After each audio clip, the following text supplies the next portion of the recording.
Ever think about like what it really takes for someone to stand up to like overwhelming power, to risk it all for what they believe in? Yeah. History's got tons of those figures. Yeah, it does. And today we're diving into one of those stories with you. We are, yeah.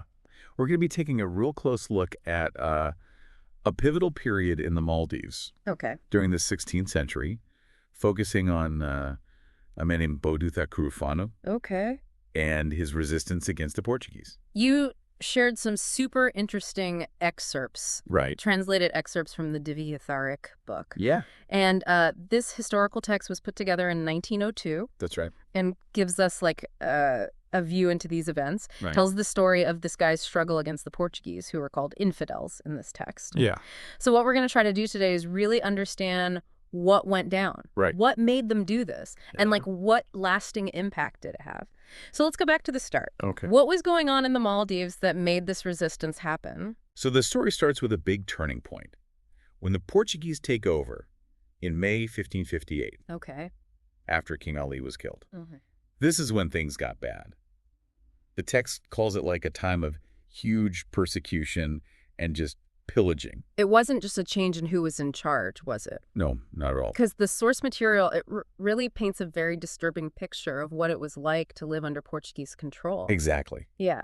The Dhivehi Thaareekh goes into detail about the awful things that happened, Yeah. especially talking about how they raped Muslim women, Yeah. married and unmarried. Right. It shows how brutal they were and how little respect they had for the people who lived there. 15 years. 15 long years. That's Yeah. what the text says Yeah. of this tyranny. You can only imagine the fear and hardship the whole community went through. Yeah, for sure. Locals and foreigners. Right.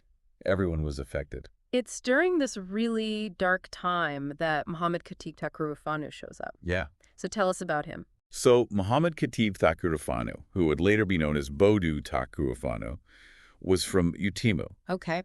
The text highlights this point where he felt he had to do something, like it was his duty to fight, Right. to liberate the Maldives. And what's interesting is that he didn't just jump into it. Yeah. He prayed. You know the Istikhara prayer? Okay. It's where you ask God for guidance. Right. And he talked to his brothers about it. Right. Ali Thakurufaan and Hassan Thakurufaan. So that shows you how serious it was for him. Exactly. Right. He wasn't just doing it for himself. He's asking for guidance and bringing his family into it. It was a big deal. So what happened? What came out of these prayers and talks? Well, the three brothers, they made a decision. They agreed to go to war against the Portuguese. Okay. And that led them to get ready to leave for Maluku. It's known as Minicoy Island now. Maluku. Which was under the protection of Ali Raja of Cananor. Sounds like they were smart about this. Yeah. Making allies. Exactly. They weren't going in blindly. Yeah. They were very resourceful. Right. They got weapons and supplies together. But they also made sure their families were safe. They took them with them on their fast boat called the Kalua Fumi. Oh. They knew it was going to be dangerous. And here's where things get even more interesting. In Maluku, they met some other people who joined their cause. Right. The two brothers coming back from Arabia, Ali Haji and Hassan Haji. Yeah. The text says they were known for something. What was it about them? They were really good with lances, like experts. Okay. And they had been away on Hajj. That's the pilgrimage to Mecca. Right. Before the Portuguese took over. Yeah. And when Muhammad Thakurufaanu told them his plan to fight back, they were in. Oh, wow. They were ready to fight too. And them joining the resistance, it made a big difference. They knew how to fight. So now we got these 5 key players, the 3 brothers and the 2 Hajis. Right. And they had to make a decision about who was going to lead them. Yeah. Did they have any disagreements about that, or? It sounds like they were all on the same page. They chose Muhammad Thakurufaanu as their leader. Wow. And they promised to be loyal to him. No matter what. So they're unified. They were a team. That was important for what they were about to do. Yeah, because their first strategy sounds pretty risky, those nighttime raids on the islands. Yeah, it was classic guerrilla warfare. They used the darkness to their advantage. Okay. They'd attack the Portuguese at night, get food, and then get out of there before dawn. Back to the safety of the sea. Wow. It must have kept the Portuguese on edge. I bet. Always looking over their shoulders. It's interesting to think about how a small group can disrupt a bigger force like that, especially on islands where the sea helps them move around quickly. Right. It's like other resistance movements we see throughout history, where islands are involved. Yeah, yeah. That makes sense. But this early stage of fighting, it came with a big loss. The incident on Thakandu. Yeah, that was a terrible event. Ali Khatib Thakurufaanu, Right. he got separated from the others. That's right. Stayed at his wife's place on Thakandu, and then at dawn, the Portuguese found him. And it didn't end well for him. No, they beheaded him and sent his head to Undiran in Malay. What a horrible reminder of what they were up against. It's a huge loss. Yeah. But the remaining 4, they didn't give up. They didn't. They kept going. They kept fighting. But Bodu Thakurufaanu knew they needed a new plan. Right. He realized they couldn't do it alone. Yeah. So he went to get help from outside the islands. Okay. So how did that work out? It's really smart what he did. Yeah. He knew their small group wouldn't be enough to get rid of the Portuguese. Yeah. So he traveled to Cananore Okay. to ask Ali Raja for help. Mm-hmm. It shows he understood the bigger picture. He was willing to team up with others to reach his goals. It was a strategic move going to Maluku. Yeah. Right. Because of its location and his history with Ali Raja. So a possible ally. And did it work? Did he get the help he needed? He did. Ali Raja agreed to help. He sent Malabardi soldiers with him. That was a big turning point for the resistance.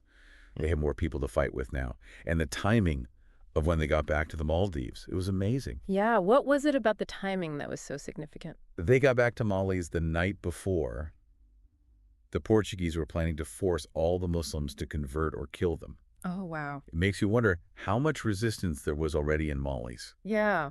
and how well they were communicating with Bodu Thakurufaanu's group. And the text actually gives us a little insight into that. It does? Yeah. What about that gathering at Abu Bakr Fandiaru Khalifanu's house? What was that all about? So Abu Bakr Fandiaru Khalifaanu, he was the chief judge, Okay. a really important person in the community. And when the Muslims in Maldives heard about what the Portuguese were planning, they met at his house. Okay. It wasn't just a random meeting. So it sounds like they were organized. They were. They promised to each other that they'd stay true to their Islamic faith, Okay. that they wouldn't convert, and that they'd fight if they had to Wow. protect their beliefs in their community. So we see those early years of Portuguese rule. Right. And then this spark of resistance. And then this internal resistance in Mali becomes a key part of the story, Right. working alongside Bodu Thakurufaanu. That's powerful. Yeah, it is. This commitment to resist even when things were so bad. Absolutely. And they weren't just talking. No, they weren't. They got ready. They were actually preparing. They gathered any weapons they could find. Right. And they prayed a lot. They even vowed to recite Maulud at the Medu Ziyarai shrine if Bodu Thakurufaanu got there before sunrise. Oh, wow. You can really feel their faith and their hope in the story. And it seems like their prayers were answered. Yeah, it seems like they were. His boat made it to Mallis Harbor that night. Right in the nick of time. It all led up to this. Yeah. This showdown. Yeah. What happened next? Tell us about the confrontation. So under the cover of darkness, Bodu Thakurufaanu and his men, they quietly went ashore and headed towards the palace. Okay. That's where Andiran was. He was the Portuguese governor or representative. Right. The story describes it really well. Yeah. Andiran was sitting on his throne with his people around him, and lamplight was shining on them. It was then that Bodu Thakurufaanu took out his gun and shot Andiran. He went right for the leader. Yeah. Wow. And what happened right after that? It must have been chaotic. It was. It was a peaceful victory. Right. As soon as the shot was fired, the Portuguese started fighting back. Of course. Bodu Thakurufaanu and his men, they fought with guns and spears. It was a fierce battle. Wow. The text says they won because of the grace of Allah. Right. It shows how strong their faith was. Yeah. They defeated the Portuguese. They were all killed. Wow. That night changed everything for the Maldives. 15 years of oppression ended in one night.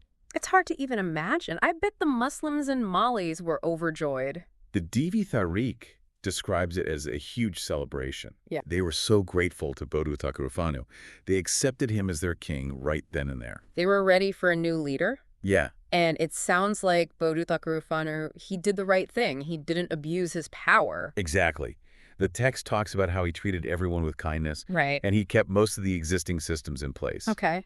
He officially became king and solidified his rule. The text even gives us the exact dates for all of this. Oh, wow. Andiran died, and Bodu Thakurufaanu became king on the 1st of Rabi's al-Awwal in the year 981 AH. That's July 1st, 1573 AD. And Andiran ruled for 15 years and 6 months. So that's the end of a huge chapter in Maldivian history. Yeah, it really is. As we look back on all this, what are the main things we should take away from it? I think there are a few really important takeaways. Okay. First, Bodu Thakurufaanu and his men were incredibly brave. Right. They never gave up even when things seemed impossible. Yeah. Second, the Maldivian people were so resilient. Yay. They endured years of hardship, but they never lost their faith. And third? This whole struggle, it shaped who the Maldives is today. Right. Their national identity. Okay. And their deep connection to Islam. That image of Andiran just sitting there on his throne with a lamplight on him and then suddenly getting shot. Right. It's like something out of a movie. It is. It sticks with you. Yeah. What's so interesting is that this isn't just a history lesson. Right.